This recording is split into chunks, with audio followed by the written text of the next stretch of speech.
Ali foi também naquela época que a gente começou a usar instrumentos Steinberger. No Canecão eu usei aquela pretinha que parece uma vassourinha, que não tem cabeça, não tem perna, não tem braço. E ali foi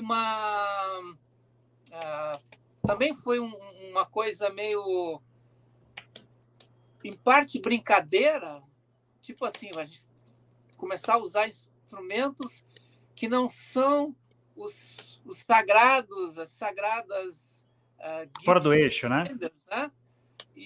Só que, ao mesmo tempo, também, para mim, foi uma grande ferramenta assim, que permitiu fazer coisas que, com os instrumentos sagrados, eu não teria conseguido fazer. Assim. Mantendo as devidas proporções, o Steinberg foi para você o que o baixo Hohner foi para o Paul McCartney. Perdão, é Hofner do Paul McCartney. Hofner, perdão, Hofner. Hohner era a marca de gaita lá da Alemanha. Hohner, Marine Band. Perdão. O Atahualpa, aqui o último... É isso aí, foi um equívoco. O álbum Alívio é incrível, acredito que foi difícil selecionar as músicas tocadas no Canecão para entrar no disco. Tribos entrou somente no CD. Isso foi complicado para vocês selecionarem um setlist para que ia entrar no disco? Que outras músicas estavam no setlist e não entraram no álbum? Antes do Carlos e do Augusto responder, Atahualpa, eu recomendo, tem um vídeo que circula no YouTube, gravado em VHS pelo fã-clube Além dos Outdoors, que tem um show na íntegra do Alívio Imediato. Fica a dica. Fala aí, Carlos e Augusto, foi um dilema para vocês a escolha do repertório que iria entrar no álbum? Isso aí seria a tal da pós-produção. Eu não tomei parte nisso. Eu estava muito ocupado, porque eu vivia, como eu falei, criando problema para mim mesmo, e eu estava sempre tentando resolver eles. Né? Mas eu lembro que algumas músicas não entraram, não ficaram, ao menos naquilo do que eu tive conhecimento. Por exemplo, Cidade em Chamas, né? Que era do Ouça Que Eu Digo, a gente tocou no Alívio, eu acho que não ficou. Não tenho certeza, vocês me corrijam.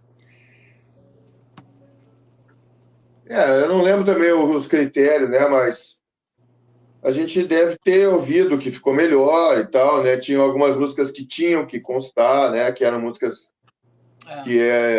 tinham músicas que tinham tocado no rádio e tal, né? Mas não lembro exatamente quais foram os critérios disso aí, né? Mas com certeza a gente deve ter escutado elas todas, viu, né? A qualidade da gravação é o que a gente faria hoje, né? Se fosse fazer um disco ao vivo, a gente faria isso. Eu acho que você grava lá, melhor. A gravação não fica boa. Todos os riscos que a gente correu, né?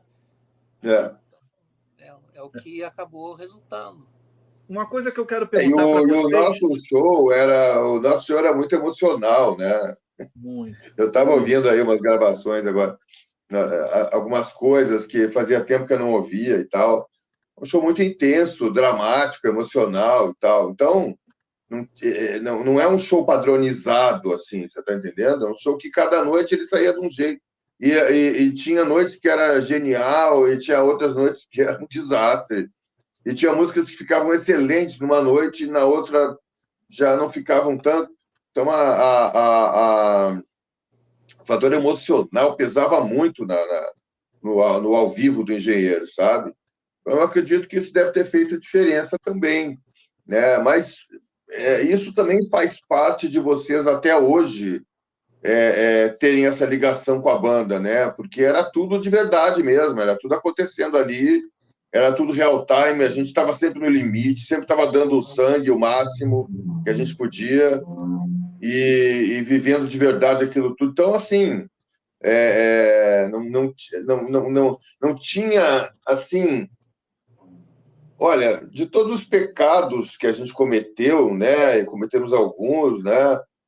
Mas o pecado de ser burocrático, esse a gente nunca cometeu, até porque a gente nem conseguiria isso, se a gente quisesse, porque a gente não tinha sobra, né? Nunca estava sobrando tecnicamente assim, para que a gente pudesse ser burocrata, né? A própria limitação, a autolimitação de um trio, estava sempre no limite. Então, nós era o que a gente conseguia que saísse. Né? Nós éramos Fusca competindo na Fórmula BMW, qualquer coisa assim. Então era sempre na lona, sempre com o pé colado no fundo, sempre torrando os pneus, tudo. Então não. A gente fez algumas cagadas, né? Escutando assim as gravações e tal. Mas assim, burocrático, né? Tá lá assim só cumprindo tabela e coisa, isso a gente nunca fez, né? Então talvez isso tenha a ver também com as pessoas até hoje. Não tinha essa opção.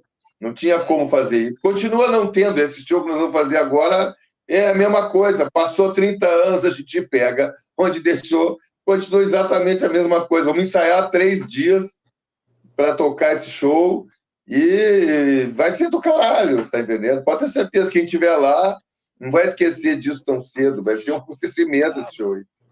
Ninguém tem dúvida disso. Vai ser incrível. Júlio Ettore. Não, eu queria saber sobre os ensaios, assim, porque para manter aquelas variações todas, a banda tem que estar bem ensaiada. E muitas bandas tinham uma zona de conforto, assim, né? De não mexer muito nos arranjos, né? De não se preocupar muito com isso, enfim, por cada uma com as suas razões. Mas os engenheiros, assim, sempre tentavam fazer coisas, né, assim, nas músicas. Como é que era a rotina de ensaio de vocês? Tinha uma coisa assim, vamos ensaiar, era tal dia, antes de sair em turnê, a gente ensaia não sei quantas horas por dia, enquanto estava em viagem. Olha, a gente não tinha muito tempo para ensaiar.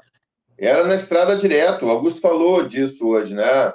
A gente ensaiava a passagem de som, a gente ensaiava. Vamos fazer um negócio novo aqui, olha só, isso aqui. No outro show, tinha muito improviso, né, cara? A gente fazia improviso pra caramba. E, então, assim, a gente era muito metido, né, cara? A gente se propunha a fazer coisas que estavam muito acima da nossa condição técnica. Sempre fizemos. Eu queria dar o passo maior que as pernas. Sempre demos um passo maior que as pernas. Esse podia ser o nome do próximo disco ao vivo, hein? Eu acho que a gente só ensaiava antes de gravar o disco. Então, todos esses vídeos que rolam é antes de gravação de disco, né? Os vídeos que tem na internet. Porque depois a gente passava som, a gente rolava som. O pessoal da equipe técnica rolava som junto. O Jorginho pegava o violão lá e fazia... O Cássio pegava o baixo.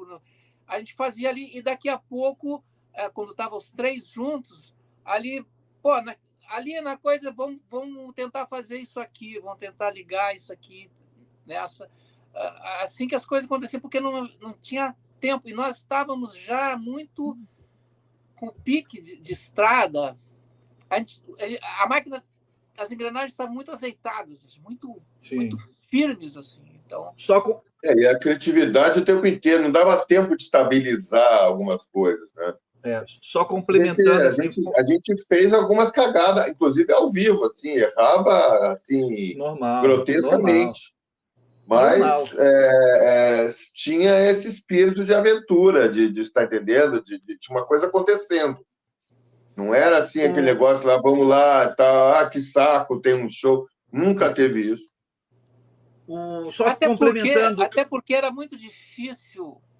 Como eu falei, a gente não tinha opção de planejar muito, porque nós éramos diferentes.